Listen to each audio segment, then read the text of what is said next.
What's going on, Geekly Goods fam? Y'all, welcome back to another edition of the Geekly Goods Roundup.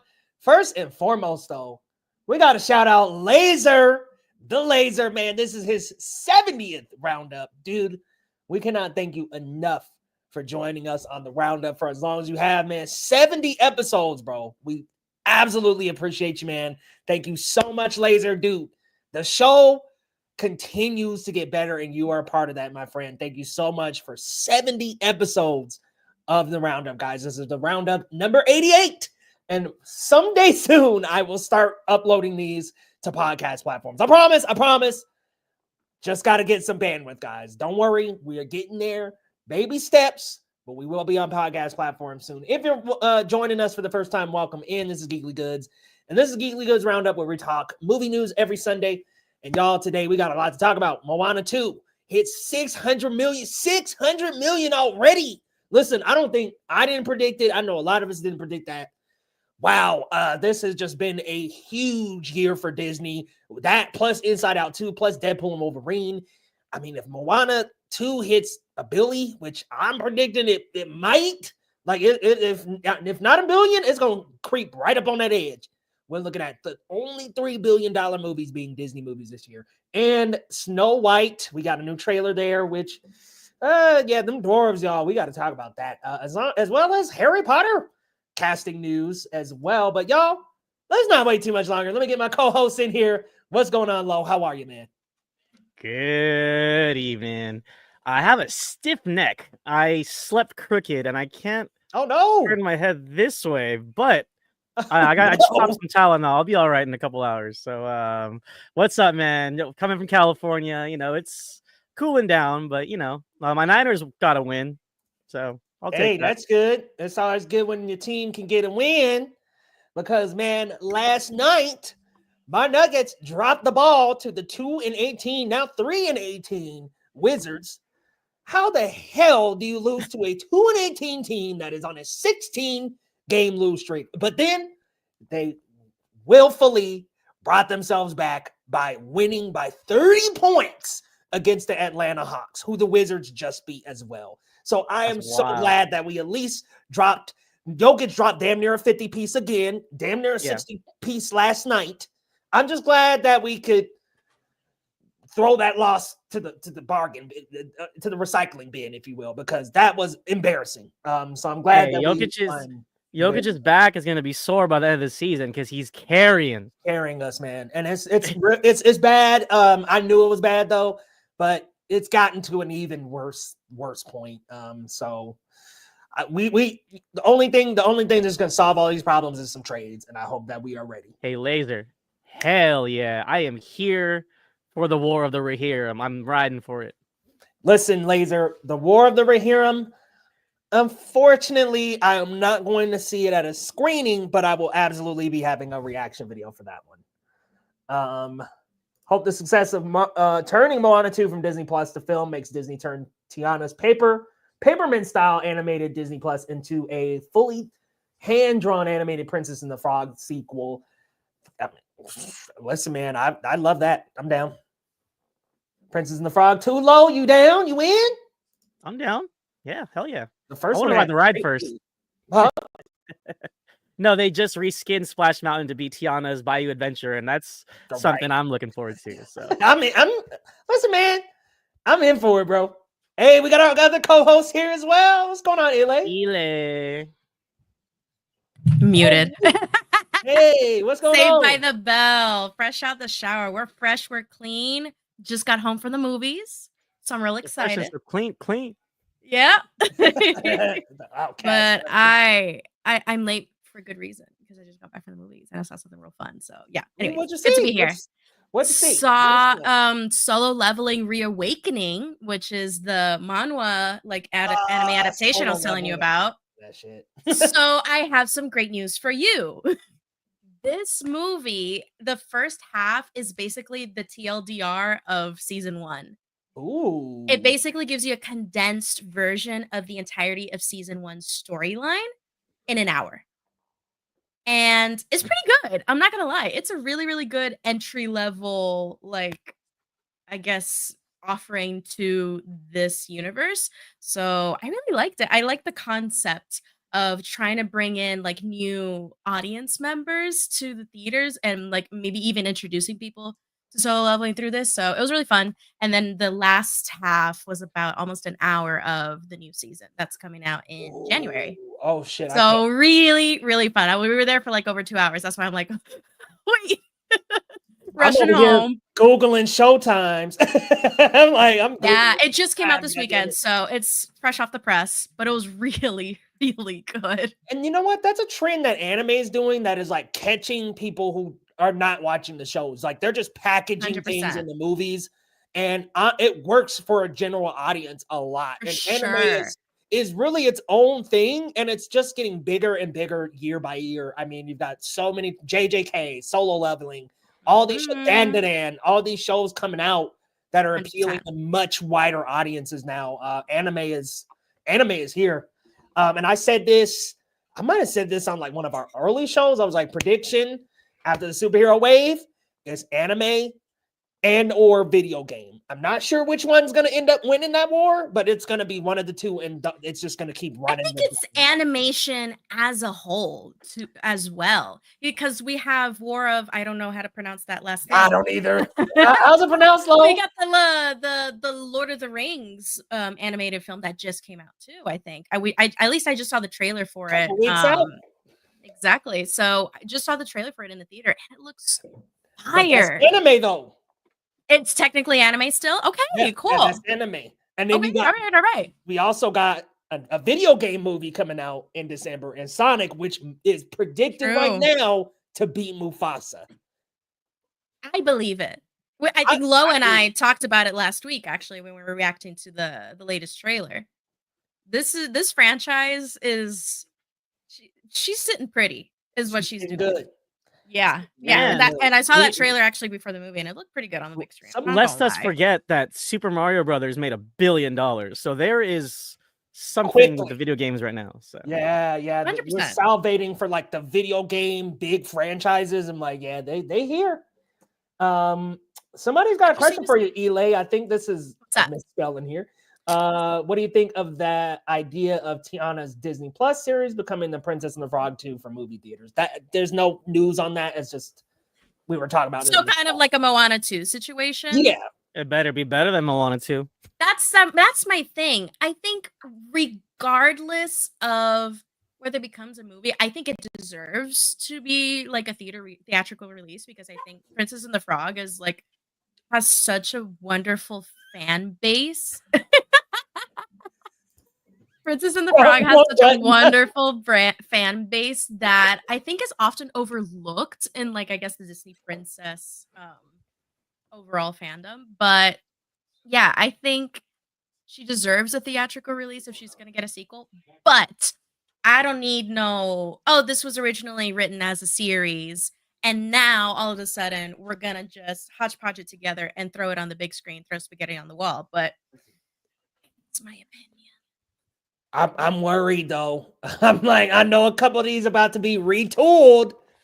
I already know what's about to happen, man. But y'all, that's my concern. Yeah, I'm hoping we still are making movies here, not TV shows repurposed. Exactly. I think it's just trying to maximize a product at that point. There's only so many ways you can skin a cat. And you shouldn't skin a cat. Milk that cow, baby. All right, y'all. Let's get into the main meat and potatoes of the show. Let's get into the. Oh man, why we ain't got no sound? Oh no. Can't copyright strike us, baby. Yeah, right. No copyright strikes today. All right, Lo, take us away, man. We got some stories to chat about. All right, y'all. We always kick off the roundup with a check of that box office pulse. And surprise, surprise, Moana 2 maintains the top spot with 56 mil. Not too shabby, not quite 200 mil, but the global cumulative gross now is over $600 million. I wouldn't be surprised if we get closer to that Billy, maybe topping out between 800 and 900 mil. Wicked is holding space at number 2 with 34.9 million. I know Eli like that. $34.9 million. Wicked is doing really, really well. Gladiator 2 also remaining steady at number 3, 12.5 mil. So you love to see the heavy hitters up top, the top 3, all double-digit millions. People are still going to the theaters. You love to see it. This Indian film, Pushpa, The Rule Part 2 debuts with 9.3 mil at number 4, and Red One is holding on by a thread at number 5. I like, Leo, I keep saying this. I think some people are just curious. They want to see what's up with The Rock and Chris Evans, and they're just showing up. And Red One's hanging around, even though it's not quite picking up, a lot of numbers. But Leo, you weren't here last week, man. So how do you feel about...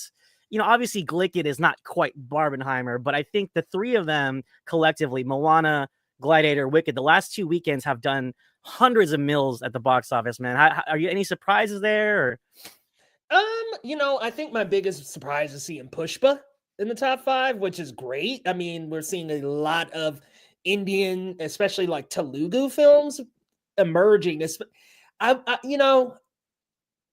I guess I'm just pointing out RRR because that was like really my gateway to entry. But this has been a genre for a while now that has just kind of been quietly having a hell of a field day.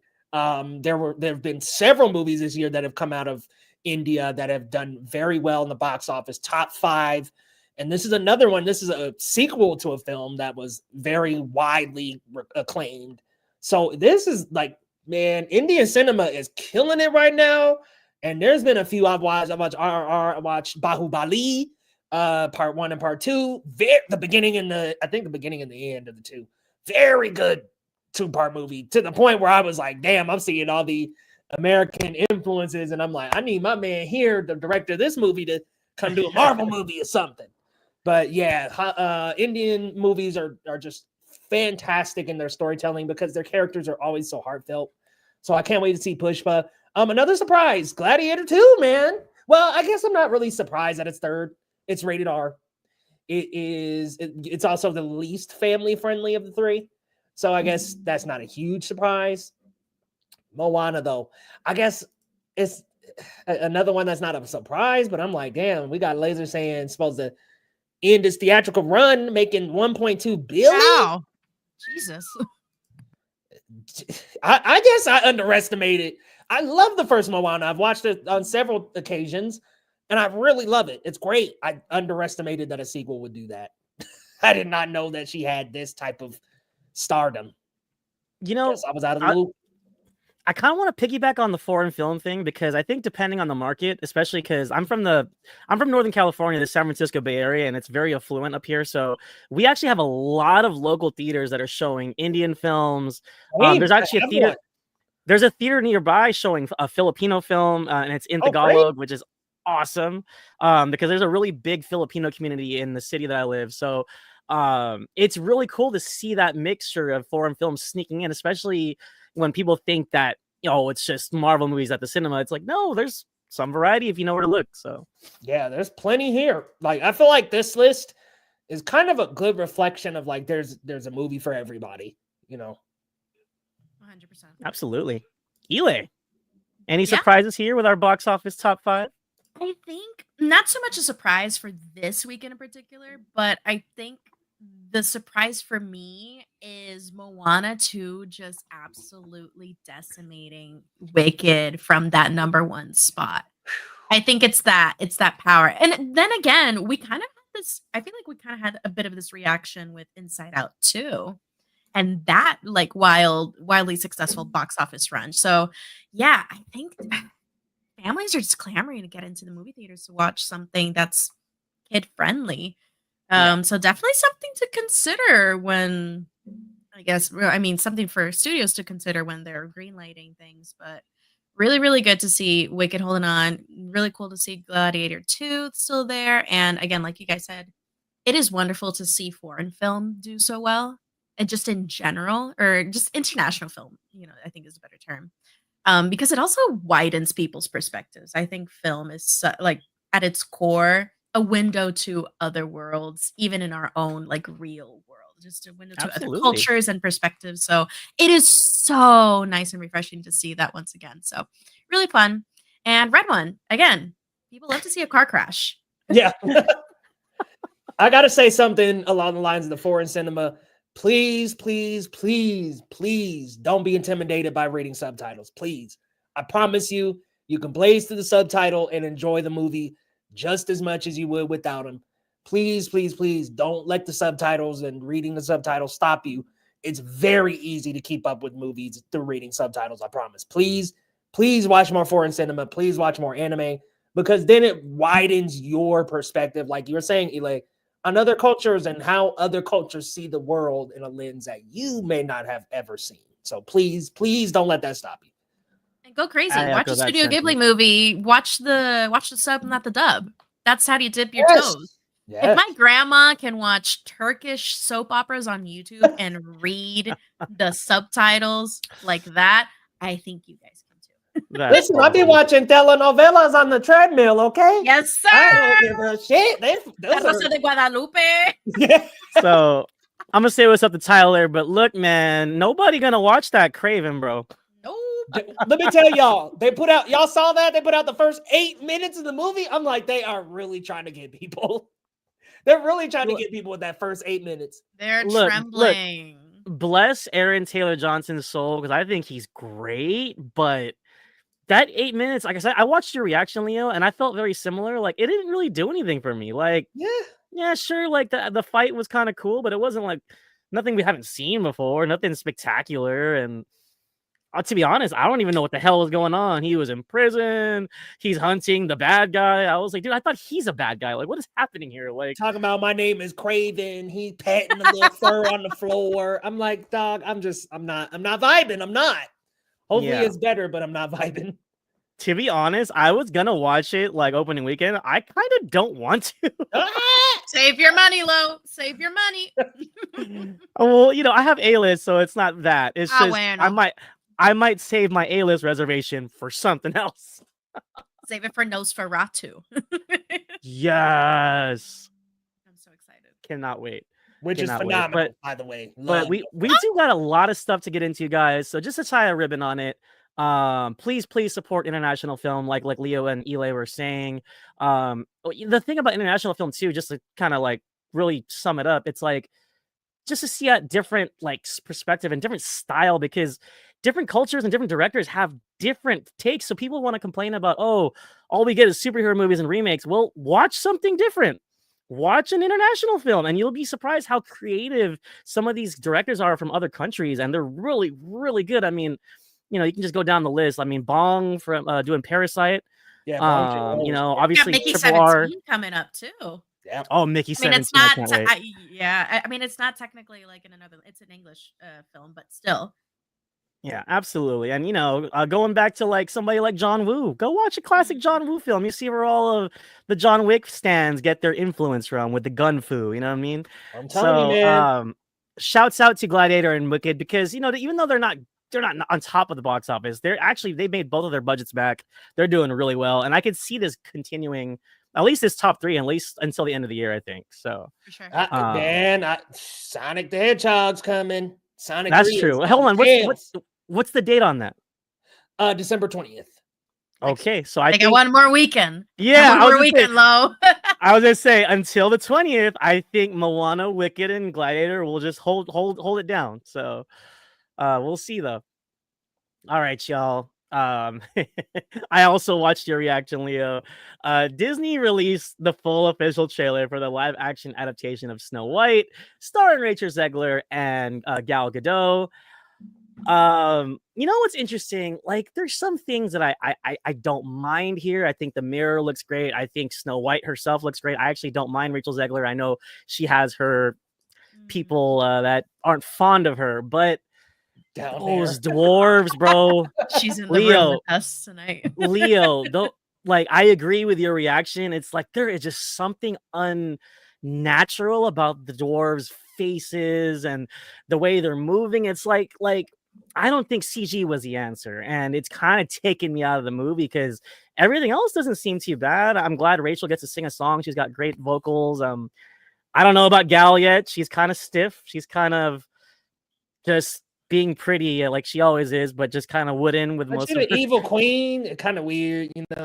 Yeah, but I don't know. I don't know how I feel about it. I don't know if I'll be here for this, but I'll watch it on Disney Plus, I guess. But Eli, since you love Rachel Zegler so much, did you watch this trailer first of all? And I did. Okay, actually. so what are your what are your prevailing thoughts here? Like how are you feeling? I think Rachel Zegler is a very talented actress. I think she has grown over the years. I think more than anything, she is a vocalist, more than an actress, and I kind of still stand on that. However, I think she's the only decent thing that's kind of going for this movie. I'm not gonna lie. Everything else just feels a bit lifeless and just overproduced in a sense, if that makes any sense. I don't know. It doesn't feel like they're bringing anything to the table, not in a way that Maleficent was. I feel like Maleficent actually tried to tell a deeper, richer narrative on the whole like Sleeping Beauties sort of a thing. But then again, we're getting Maleficent was, and I'm using this comparison because it's like the closest thing I can think of. We're also getting the perspective from the quote unquote like evil queen in those films and like humanizing her in a way. And it was really, really good. And we had some really, really good allegories there. But did you know this, by the way, Eli? Did I know what? So Laser saying Gal Gadot is not good, but the trailer has 700,000 dislikes. Jesus Christ, dude. That brings me joy because you know why they're like people are boycotting this movie, and so am I. Yeah. No, there's a lot of people against this. Gal Gadot is a Zionist and very, very brazenly a Zionist. So yeah, and it is so depressing too because Disney didn't care. And she's been openly, like very open, has served in the IDF army. And Rachel Zegler, once again, has a co-star she does not F with. Yep. I'm like Rachel and her, complete opposite sides. Complete opposite. And I don't know. I think but this is just getting into like the PR of it all, I suppose. I think her best move is just to refuse to share any press interviews with her. But I don't think she has that power in this case. But I don't know. You got to put your money where your mouth is. I'm not supporting this movie. Even without Gal Gadot in it, I don't think I would be supporting this movie anyway. Because it doesn't look like it's bringing anything to the table. Like we might as well be. I saw the trailer and I'm like, I might as well be rewatching the Mufasa trailer. And to be fair, Eli, because the first Snow White was so groundbreaking back in 1937 or whatever it was. Yeah. I'd rather watch the original Snow White. Of course. Like, I'd rather watch that. It's beautiful. It's simple. It's to the point. And did we need this? Did we need this? No. Probably not. Probably not. But Leo... I know you got, you had some love for Gal and Rachel, I believe. Oh, no love for Gal, sir. No love for Gal? Okay. No, okay. I've turned the tables. Okay, okay. Here's how I'm feeling about this one. I mean, I'm going to watch it. There's just nothing that really excites me. There's nothing that has me like, wow, like I'm crazy. Like I'm out of my seat excited. There's just nothing here that really... I've watched the original. Don't love the original either. So I'm not really. Same. Yeah, it's like I'm not really the dude to be like walking out of Snow White like this reference that one blah blah blah. I'm not that dude.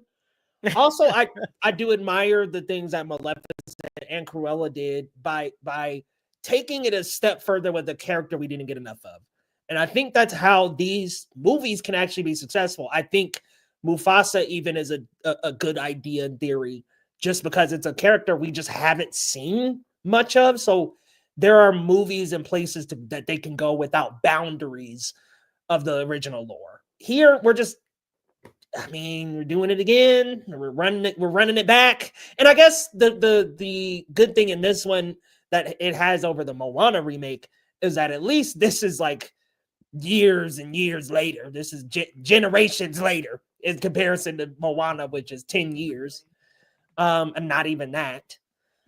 There's just the doors look really weird. Polar Express, really Uncanny Valley. It really does. Dude, it's just not, it's not working for me. And this is the one negative underside to more CGI is that we can't get little people. Like, why not? Fuck it. I mean, I think it would be cool to have, little people come in for this role and play these roles and get more exposure. Nah, y'all know Disney ain't spending the money. They ain't trying to trying to make it look right, I guess. But what killed me is when they all walked in the room and saw Snow White and they were like, ah, like that was my reaction when I saw them. I was like, ah, right. I'm like, it's just so weird. Like, if you're doing a live action remake, why are you making the human characters cartoony? All I'm gonna say is, and I'm gonna leave it at that. I don't blame you, Laser. I'm a little bit of a Rachel Zegler thirst monster myself, but I will say I do agree with the notion. I think she's getting better at acting the more roles I see her in, because I liked her in the Hunger Games. I liked her in that. I would like to think she improves with time. Yeah, I think Tyler is the only. But she is not a natural talent. Had the Snow White with Kristen. Yeah, and I'm like, I like that. Like, do something different. The Snow White and the Huntsman. Charlize Theron. Like, yeah, that's the queen. Charlize Theron, your evil queen. She is a queen. I'm on my knees. I am a prisoner. If the queen is Charlize Theron, she served, she slayed, and she ruled. I slayed, so I can get to jail. So, not to be one without controversy, but Andrew Garfield and Ryan Reynolds have been paired up together on Variety's upcoming Actors and Actors series. And if I'm not mistaken, Leo, this has to do with Sebastian Stan. Am I right? So yeah, there's that behind it. Nobody wants to talk to Sebastian Stan. Somebody wants to talk to Ryan Reynolds. Yeah. Can I be honest with you guys? It's The Apprentice. Nobody wants to and I know he has a different man out this year, and that's what they're pushing. But I think nobody wants to give any sort of love to The Apprentice. That's my theory, and I'm not on Sebastian Stan Twitter. I don't know, but I just think that's part of it. I like this matchup. I do. Ryan Reynolds, why did you have to tweet that out? That big long tweet about, comedy is hard too, and We Live in Time was good, but guess what? Deadpool and Wolverine wasn't easy to do. Dude, we don't need you to say that. We just don't need you to say that. Save it for the interview. Save it for the interview. When you're already in a position that you probably wouldn't be in if not for this circumstance. So let's please not use a bulldozer and say, well, Marvel's hard too, when you made $1 billion and We Live in Time made a fraction of that. Like, let's please not try to act like, oh my God, I have to.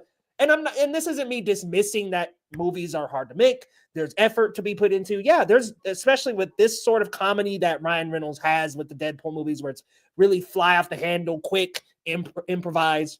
I'm not saying those things are not difficult and should not be rewarded.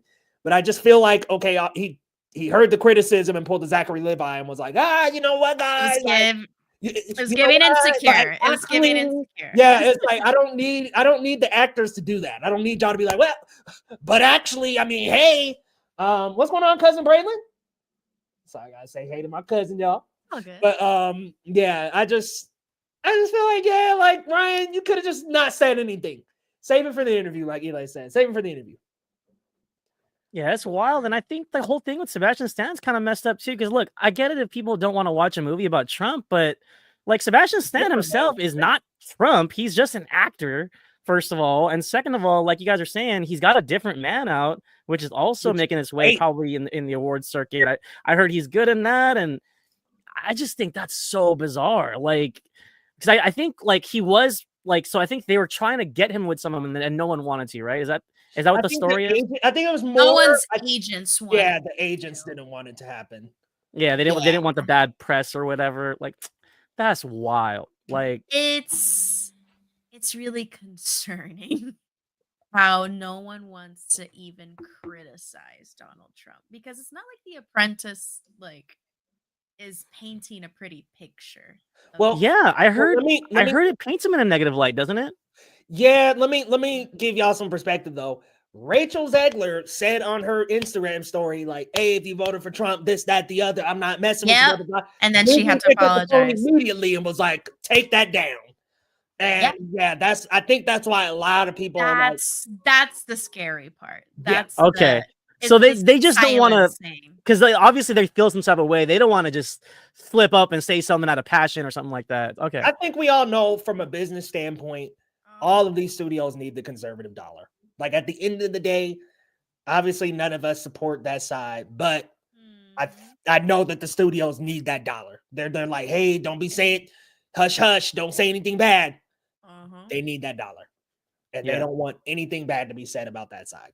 It's bending over in fear. Yeah, for literally nothing in the grand scheme of making money. It's really exactly. It's just really, really disheartening, and I find it cowardly for all of these actors to just completely and totally agree with their agents and be like, okay, I just won't talk to him. Are we really? Is that like what the state of the entertainment industry is heading towards to, that we can't even speak on the issues that affect everybody, or we can't even remotely criticize the figures that are for the most part in the wrong and dangerous? That's a slippery slope, and I think that's kind of like my main thing here. Who cares about Ryan Reynolds at this point? Like it's more so we're really continuing to silence voices that even just slightly criticize a real problem. Yeah, and I like this comment from Gold Searcher a little bit, because he said people hate on Ryan Reynolds too harshly. He's a nice guy, and I believe that. I do think Ryan Reynolds is most likely a nice dude. But man, him and Blake Lively, dude, they still had a plantation wedding. Yes, they do things that are just so like, I'm privileged, and just are so like, out of what touch. is the word I'm looking for? They're just like so ignorant to like the fact that it's like people that are not you cannot do these kind of things. Exactly. I like Ryan Reynolds. I do like Blake Lively, but they do those things, and it's just like, dude, like the plantation wedding, Blake on the tour. Who was she kikiing with? It was somebody else in another interview. Maybe this girl who was maybe it's like High School Jock and Mean Girl got married and had got famous. It's that. It's I don't think they're evil. I just don't think they're stand up people. I think we can again also openly criticize like things that they do that we might not agree with. I will say though, besides all the controversy, usually these actor on actors pieces are pretty cool. They are usually great, and they spark amazing conversations. Yeah, and insight in not only to the acting process, but like again, different genres and different approaches to different roles. So like in a perfect world, this is an interesting conversation to be had. But I don't know if Ryan Reynolds is necessarily the best face for that comedy conversation. But that's just me. That's just me, because he's had like a very, very mega privilege to do this mega blockbuster that is super successful versus maybe kind of a more, indie comedy that's a little bit more challenging, let's say, in terms of the screenwriting. But again, that's just me. Yeah, well, to be fair, it's like apples and oranges, to be honest. I mean, it's not really fair for him to even do that. Like, oh, let me compare it to this like romance, like, I don't know. It's not fair. But Rodney talk about the ends with us. Yeah. And that was just a couple months ago. That was yesterday. That wasn't that long ago. Yeah. Listen, I'm doing that. It ends with us. That ends with us trailer. I'm like, this is kind of like a movie for the girls, for the girlies. And then I'll get to the second half of the trailer, and I'm like, listen, if I backed out of this trailer and I was a rom-com fan, I backed out of this, I would not know anything about the abuse portion of it. So they did a very bad job in the marketing. Yeah, they're weird. They're just weird people. Let's stick to that. Yep. Weird. Let's all right, y'all. Let's move on to some pretty wild news, y'all. So HBO's Harry Potter series is set to film this summer. They had thousands of kids to audition for the respective characters, Harry and Ron and Hermione. But interestingly enough, they got some really big names in the works. It's nothing solidified yet. But right now, they're looking at Mark Strong to possibly play Dumbledore. They're looking at Brett Goldstein from Ted Lasso to possibly play Hagrid, and Papa Isidu being eyed to portray Professor Snape. I think these are all really interesting choices. Here's my thing. I love Mark Strong. I don't know if I like him as Dumbledore. He's I don't know. He's got the authority, but doesn't really, I don't know if he has that warmth Can't make that him I'm looking hot, for. Lo. We cannot make him attractive. If Dumbledore, why hot? Well, we had Jude Law. Come on. Hey, young Dumbledore. But I think Roy Kent as Hagrid is a pleasant surprise that I think might actually work because he can be imposing, but he's shown the heart in Ted Lasso that he's got a heart of gold, even though he's kind of rough on the exterior. So I think that'll be fun. And guys, I'm not familiar with Papa Isidu, but I mean, please enlighten me if you guys are familiar with his work. But I think that'll be fun to have. I have no quarrel with switching up the Snape's characters. So.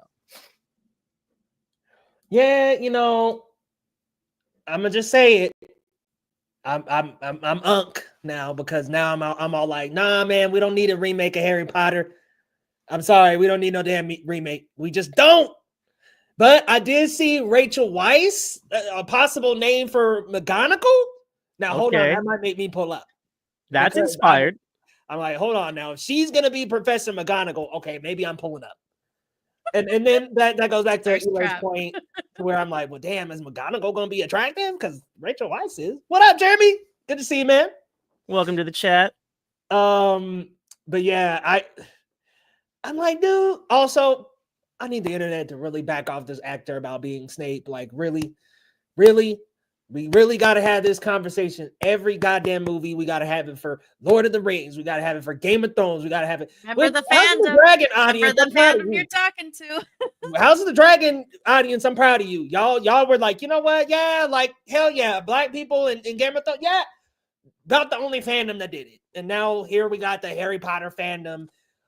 You're making jokes about Harry Potter. And I'm just like, dude, I'm not here for that. I'm not here for the racism. I'm not here for the backlash. But I also don't think, and I saw another viral tweet about this, I don't think it's the right move to just be like, well, let's not cast a black actor because all the backlash. Don't do that. Yeah. Don't cave into the online discourse. But man, y'all back off this guy, man. Hey, I just don't think we need to be like, well, we're in the UK in 1800s and there's not. I'm like, nah, there were black people. There have always been black people throughout all of history, guys.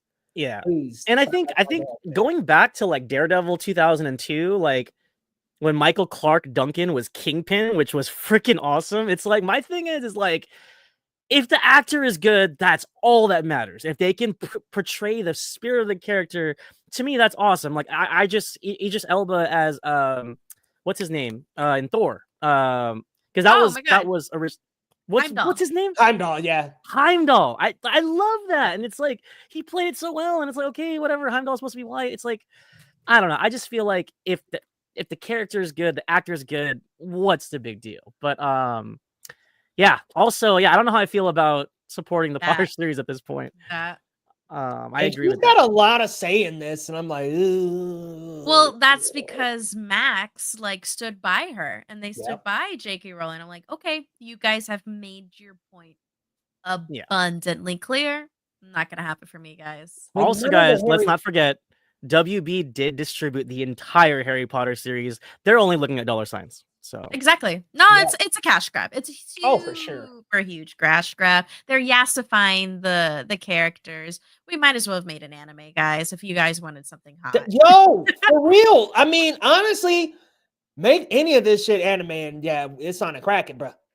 Yeah. No, and it is really, really, really disappointing, but unsurprising. Like, you have so many studios casting one black actor and causing this whole controversy that at this point is going to happen. There's no support for this actor. There's no support for this actor from their own cast. Where's that? Where's the protection against online harassment? None.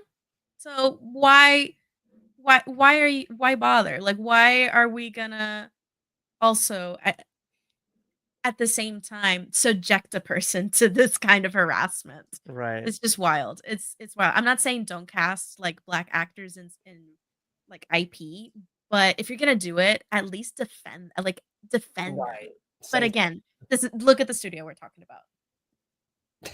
David Zaslav, they're dying for $1, guys. They're begging people, please. It's gonna be my $1. That's for fucking sure. Listen, they had the 2021 thing happen with Godzilla vs. Kong going straight to Max and Mortal Kombat going straight to Max. They're still they're reeling. Yeah, still. I wanted to speak to this really quickly, but like Tyler, if Colin Farrell can be the Penguin, they can make Brett Goldstein look like Hagrid. Let's be real. And I will say also, I don't love Mark Strong as Dumbledore, but I heard Mark Rylance is also in the running, and I think he'd be a lot better choice. Mark Rylance, I think most people will mostly recognize him from Ready Player One. He was the creator of the Oasis. Bridge of Spies. Yeah, Bridge of Spies. Deep cut, but yeah. But yeah, guys, I kind of agree. Like J.K. Rowling has soured on me. I don't like her stance on, with the LGBTQ community, and I don't know. I wasn't really a Potterhead from the begin with. Some of the movies are cool, but I'm not really a Potterhead. So. I enjoy Alfonso Cuarón's Harry Potter movie, which is the third one, Prisoner of Azkaban. That's the best one. Yeah, that's the good one. You had a real director there. I'm sorry. Now. No, I ain't about to say it's the best one now. Yep. So Gold Search is saying WB is pretty bad. He's not. Say what you want about Bob Iger, but he's not as bad as David Zaslav. So. It's like comparing the Grand Demon with the Great Demon in Dungeons and Dragons. Like at the end of the day, they're demons from hell. They're two guys, but one. But hey, CEOs, watch yourselves. I keep forgetting what you're a D&D girly, right? Yes, I am. Okay, I was like, especially Critical Role. Talking about grand demons and all that. Nerd at heart.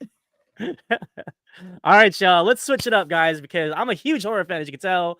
We got a first look at the upcoming I Know What You Did Last Summer sequel set to release in July 2025.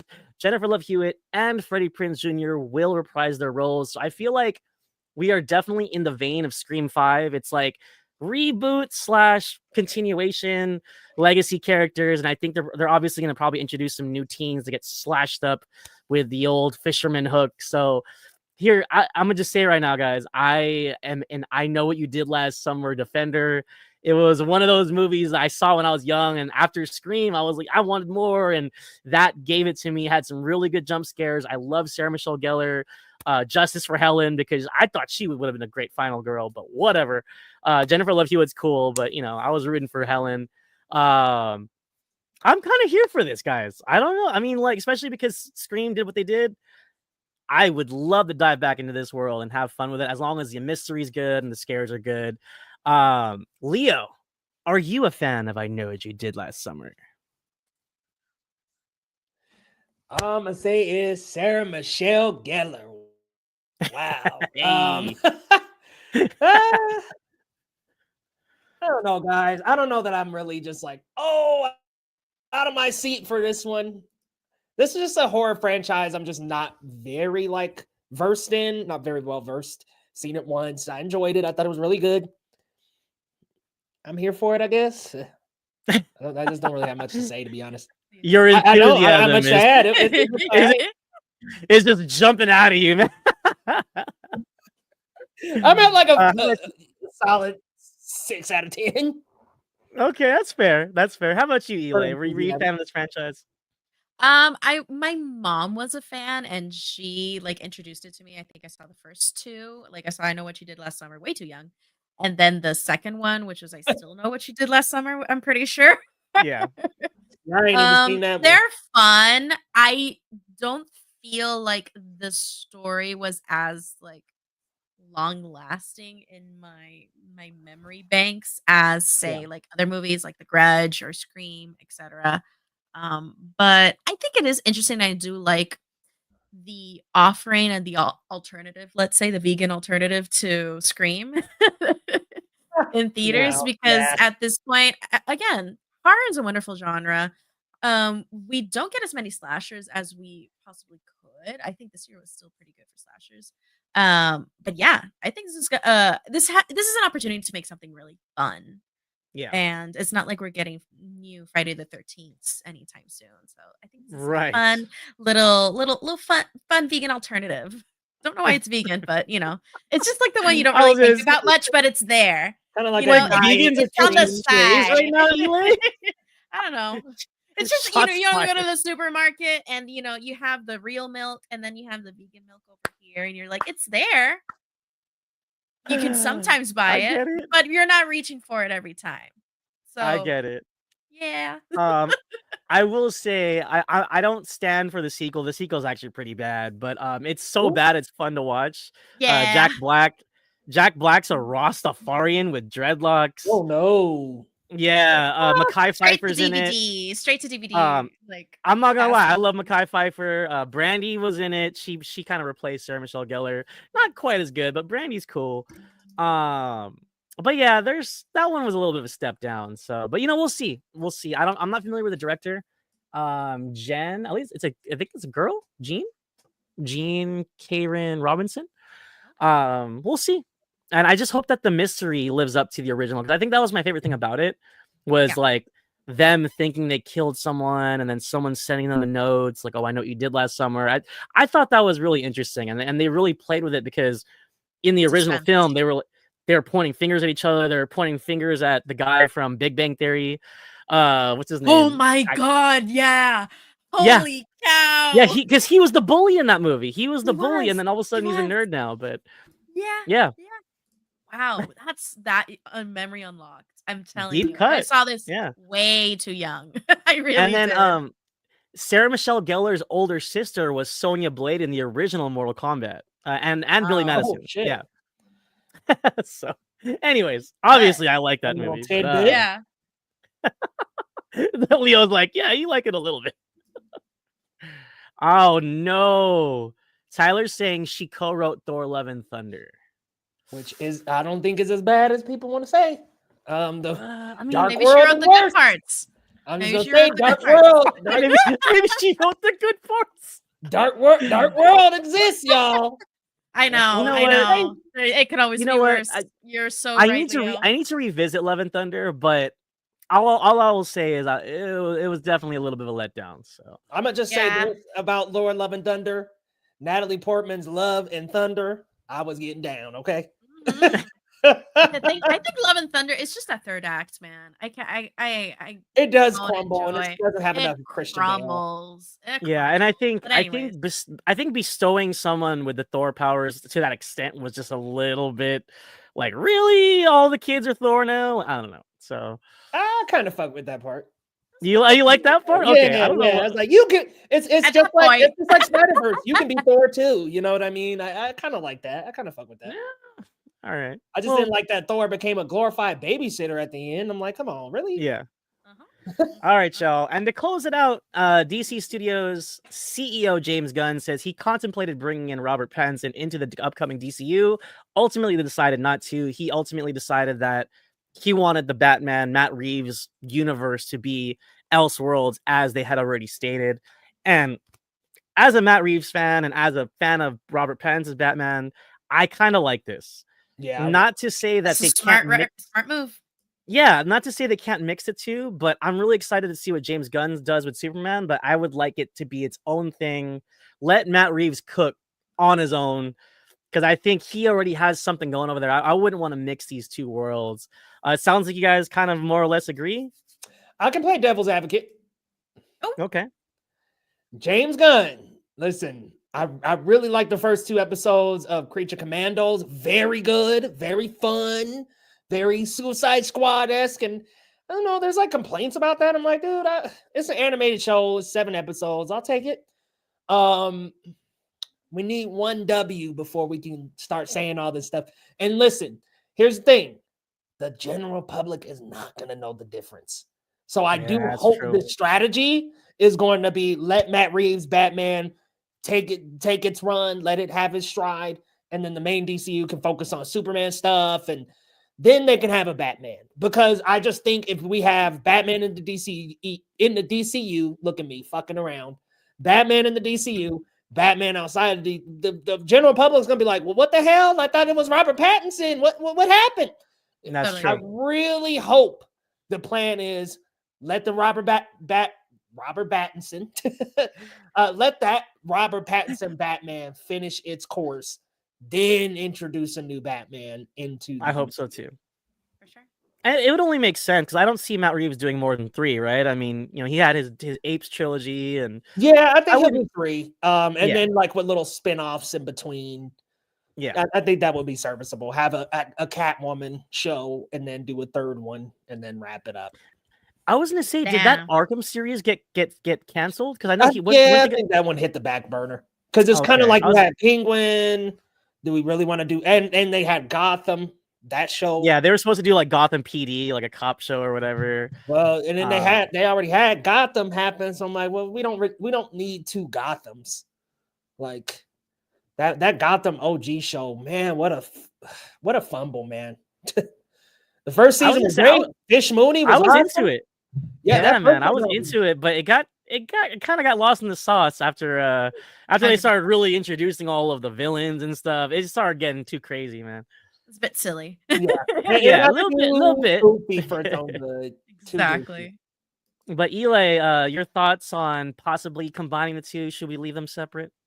I think this is a smart move, at least for now, just to keep them entirely separate. Because again, like my perspective comes from that, Leo. Like, I don't think that these are 2 characters or 2 directors that should be mixing right now. I think they need their time to breathe in their own style, in their own universes. Could they meet up at some point in the far, far future? Sure. That world can exist, but I think something that the original Marvel formula got right was having at least 1 to 2 movies per character, or at least for the majority of the characters, before having a team up. Like that Avengers team up was cooking for a good 5 years. Yeah. And cooking solidly, like not with like, these crappy little movies. It was really doing well for the most part, and they kept building off of that, and for that Infinity Saga. So if they want to do something like that in the long run, I think not replicating the formula but playing off of it is kind of the way to go. And I am very, very protective of no, let's stop that. Okay, let's bring that back down. You take let's pretend that never happened. Absolutely because that not. was no, an abomination. Minus Nicolas Cage. Hell no. That was just a whole lot of I was about to say, I'm super protective of Robert Pattinson Batman. Like Matt Reeves' Batman and the Penguin series, which credit where credit's due. The creator of the Penguin series is Lauren LaFranc. So it's not Matt Reeves. It's within the Matt Reeves universe, but we have a female showrunner there that I really, really want to make very abundantly clear. She is the brain behind that operation. That is so wonderful. But to be fair, they both operate beautifully together. Sure. And they exist together wonderfully. They're great. I think that's what makes them so good and such strong entries into this Pattinson universe. So again, and I understand, kind of letting things kind of sit on the back burner because they've announced a bunch of series, kind of back to back. And I think that was going to be too much. Yeah. But yeah, again, I think the Elseworlds strategy, I think is solid. I wouldn't mind Pattinson never meeting up with anybody else from Superman, like any other. I wouldn't mind. It would be fun. But if that doesn't end up being the result or the end game, I wouldn't be super duper sad about it because I think exploring this Batman and his rogues gallery is enough of a feat on its own. You can do so much with that just on its own and be really, really, really rich and complex. So I prefer that. That's where I'm at least. No, I agree, Eli. And honestly, I'm excited for Batman Brave and the Bold whenever that happens. Seeing like an older Batman with a Damian Wayne, and I think there's a dynamic there that people haven't really seen, especially casual fans. So Or even eventually Court of Owls or something like that. There's so many good Batman comic runs that are I'm gonna play devil's advocate again here. Man, a meet up between Robert Pattinson and David Corso as Superman would be pretty fire. Like, I'm just like, listen, if his Superman is super dope, that might be a fire meetup. Like, if James Gunn says this and they just let the Robert Pattinson universe, and then Robert Pattinson 6 years down the line is that older Batman, hey, fuck it, I'm down for that, bro. That works. But having Robert Pattinson have his moment first beforehand, I think is key to that, because I think the payoff is going to feel even better. I think so too. It'll create that hype, and then the same way that Keaton was for the older generation, they'll be it for the new generation. So maybe 100%. Maybe. But yeah, that about wraps it up, y'all. So real quick, guys, the LA Film Critics Association just released their winners, and they had Anora for picture. Ooh. They had Anora for picture. Spicy. I don't mind spicy. It's in my top 3.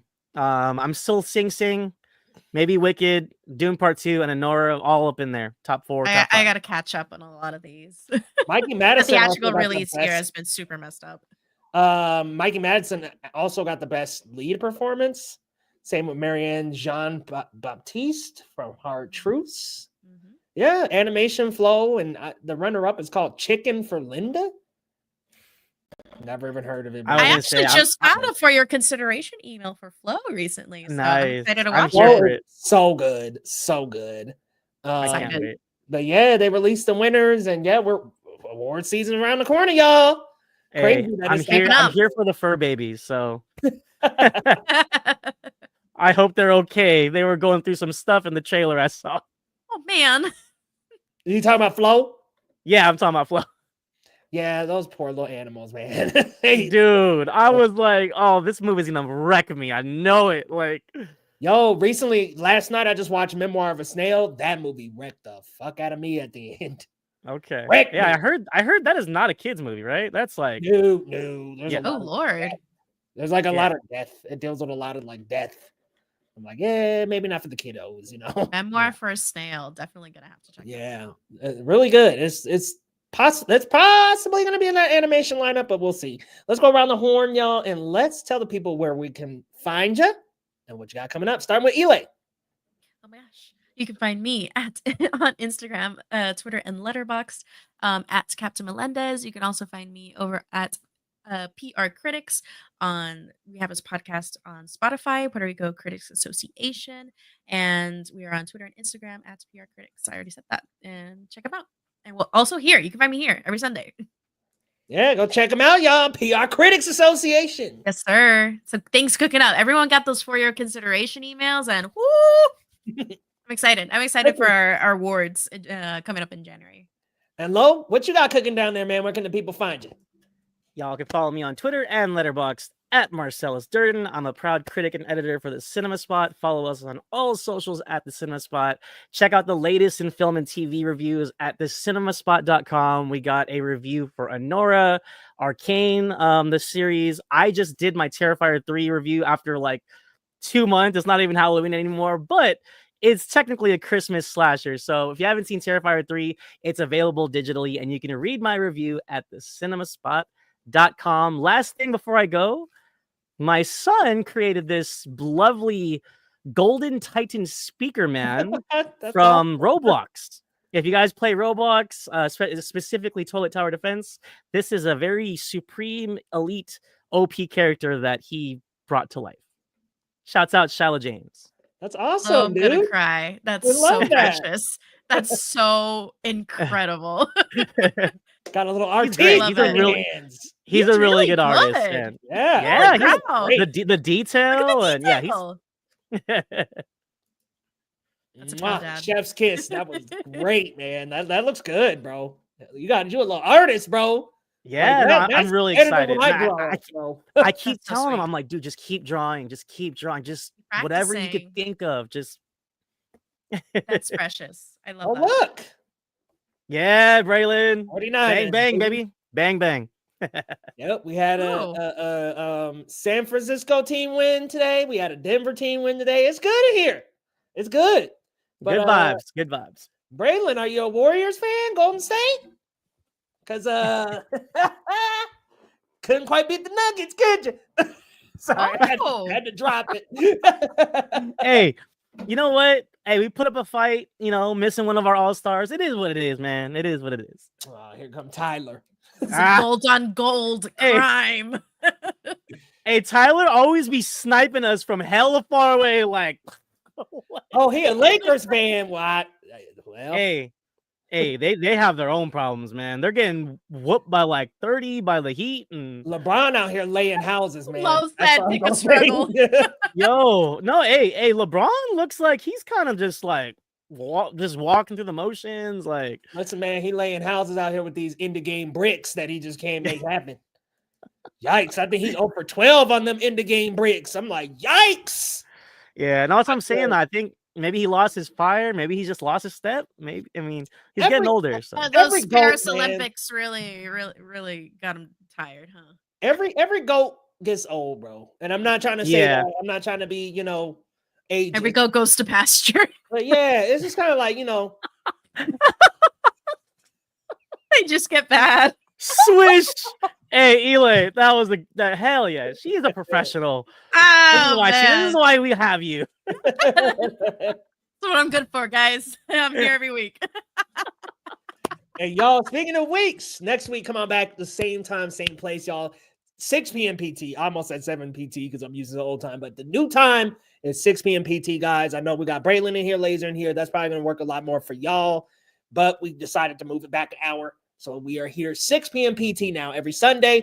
Y'all, thank you so much for coming through because, guys, we have more content on the way. We got a Cobra Kai video dropping this week. We got a Sonic video dropping this week. And I'm finally getting back on the shorts, y'all. It's been a little while, so my fault. But the short videos will definitely be back this week, y'all. So come on back to the channel. We got plenty to talk about. Creature Commandos is coming out with episodes.